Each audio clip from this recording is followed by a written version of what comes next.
Episode 1 hotel blue diamond.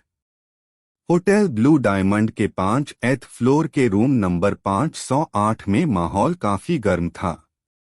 एक आदमी सोफे पर किसी राजा की तरह अपने पैर पर पैर रखकर बैठा था। उसकी गुस्से से भरी लाल आंखों को देखकर रूम में मौजूद सभी लोगों को अपने शरीर में डर के कारण कपकपी सी महसूस हो रही थी।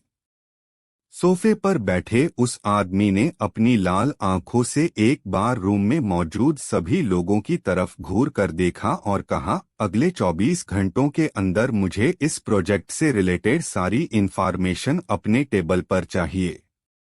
उसके बाद उसने अपने पास खड़े आदमी को अपनी आंखों से कुछ इशारा किया। 5 मिनट बाद पूरा रूम खाली हो चुका था। सिर्फ सोफे पर मौजूद आदमी सोफे पर बैठकर अपने गुस्से को कंट्रोल करने की कोशिश कर रहा था। यह है हमारी कहानी के हीरो मिस्टर आर्यन सिंह रजावत। गोरा रंग, लंबी हाइट, मस्कुलर बॉडी, पतले होठ, गहरी काली आंखें, देखने में हैंडसम तो इतने की लड़कियां देखकर पागल ही हो जाती है। 1 घंटे बाद एक बाइक पर बैठकर जा रही दो लड़कियां आपस में बात कर रही थी।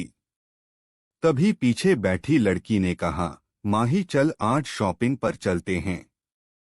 उसकी बात सुन बाइक चला रही लड़की ने थोड़ा चिढ़ते हुए कहा, यार पाखी जब देखो तुझे शॉपिंग की पड़ी रहती है। वैसे भी आज हम लेट हो गए हैं, एमएस हमारा घर पर इंतजार कर रही होगी।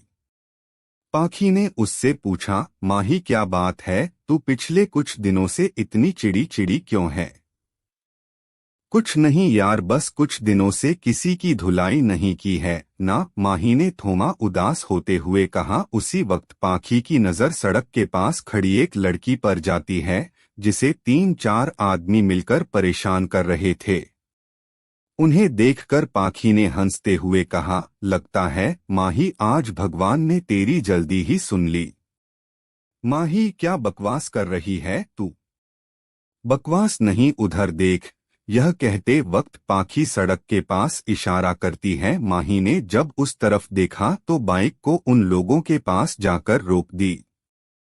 लगता है आजकल छिछोरे लड़कों की भी जनसंख्या बढ़ गई है हमारे भारत में। यह सब कहते वक्त माही ने बाइक से उतरकर अपना हेलमेट उतारा।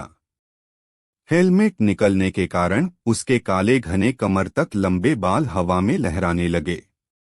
यह है हमारी कहानी की हीरोइन माही कपूर। हल्की नीली झील सी आंखें, दूध जैसा गोरा बदन, गुलाब की पंखुड़ियों की तरह मुलायम होठ, खूबसूरत इतनी कि कोई देखे तो उसमें खो ही जाए। माही की बात सुन उनमें से एक मोटे पेट वाले आदमी ने कहा, लड़की जा यहाँ से वरना अच्छा नहीं होगा तेरे लिए। उस मोटे आदमी के पास खड़े लड़के ने उसके कंधे पर हाथ रखते हुए कहा, देख तो यार इसकी आंखें कितनी खूबसूरत है, मुझे तो इसकी आंखों से ही मोहब्बत हो गई है, मन करता इनमें डूब जाऊं और तू है कि इसे धमकी दे रहा है। ये सुन वह चारों लड़के जोर जोर से हंसने लगते हैं। उन सबको हंसता देख पाखी ने भी उनके मजाक उड़ाने के लहजे में कहा, अरे भैया, अगर डूब के मरने का इतना ही शौक है तो किसी नाले में जाकर मरो। यह कहने के बाद पाखी हंसने लगी। पाखी को खुद पर हंसता देख उन सभी लड़कों को गुस्सा आ जाता है। वह पाखी की तरफ उसे पकड़ने के लिए आगे बढ़ते ही हैं कि उन्हें एक मीठी सी आवाज आती है, आपको मोहब्बत हो गई है मेरी इन आंखों से, पर मुझे तो आज तक किसी ने नहीं कहा कि मेरी आंखें इतनी ज्यादा सुंदर है। माही ने यह बात बड़ी ही मासूमियत से कही थी। माही की बात सुन उनमें से एक लड़का जिसका नाम मुन्ना था, उसने कहा, मैडम फिर वह लोग जरूर पागल होंगे जिन्होंने आपकी खूबसूरती की तारीफ नहीं की। आपको देखकर तो मन करता है कि अभी के अभी आपको अपना बना लूं। यह कहने के बाद मुन्ना जैसे ही माही के चेहरे पर अपना हाथ रखने वाला था कि एक झटके से माही ने उसके हाथ को पकड़कर उसे उसकी पीठ से लगा दिया और कहा, अबे सड़े हुए टमाटर जैसी शक्ल के इंसान, तुझे बहुत शौक है ना लड़कियों को अपना बनाने का, तो चल आज तेरा यह शौक भी पूरा कर देती हूँ। यह कहने के बाद माही ने उसकी कमर पर एक जोर की किक मारी जिससे वह सीधा मुंह के बल रोड पर गिर गया। फिर बाकी लड़कों की तरफ देखते हुए माही ने कहा, तुम लोगों को पता है मेरे इन हाथों में बहुत दिनों से खुजली हो रही थी, पर सिर्फ आज तुम लोगों के कारण ही मैं अपने हाथों की खुजली को खत्म कर पाऊंगी। मैं तुम लोगों को थैंक यू बोलने हॉस्पिटल में जरूर आऊंगी। माही की बात सुन वह तीनों लड़के माही की तरफ कंफ्यूजन में देखने लगे। तब पाखी ने उन सबको देखकर कहा, आप लोग ज्यादा कंफ्यूज ना हो, मैं हूं ना आपको बताने के लिए वो क्या है ना। अगले 20 मिनट के बाद आप लोग हॉस्पिटल में मिलेंगे और कम से कम एक हफ्ते तक तो आपको हॉस्पिटल में एडमिट होना ही पड़ेगा। यह सुन तीनों लड़के गुस्से से माही के तरफ एक साथ बढ़ने लगते हैं।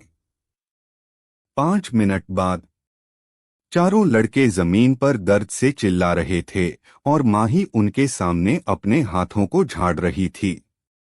माही ने एक नजर उन सब की तरफ देखा, बाद में उसने उस लड़की के पास जाकर पूछा, तुम ठीक तो हो ना। उस लड़की ने हाँ, मैं अपनी गर्दन हिला दी और कहा, मैं ठीक हूँ, थैंक्स मेरी मदद करने के लिए दीदी।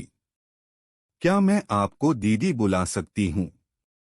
माही ने उसे स्माइल करते हुए कहा, दीदी भी कह रही हो और थैंक्स भी बोल रही हो। लड़की, सॉरी दीदी। माही, अच्छा यह बताओ तुम्हारा नाम क्या है? मेरा नाम नंदनी है।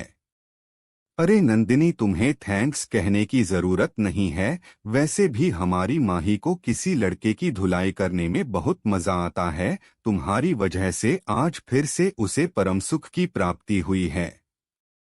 पाखी की बात सुन माही उसके सिर पर चपत लगाती है और कहती है, बहुत हो गई तेरी नौटंकी, आज के लिए इतना काफी है, अब घर चल वरना हमें एमएस छोड़ेगी नहीं।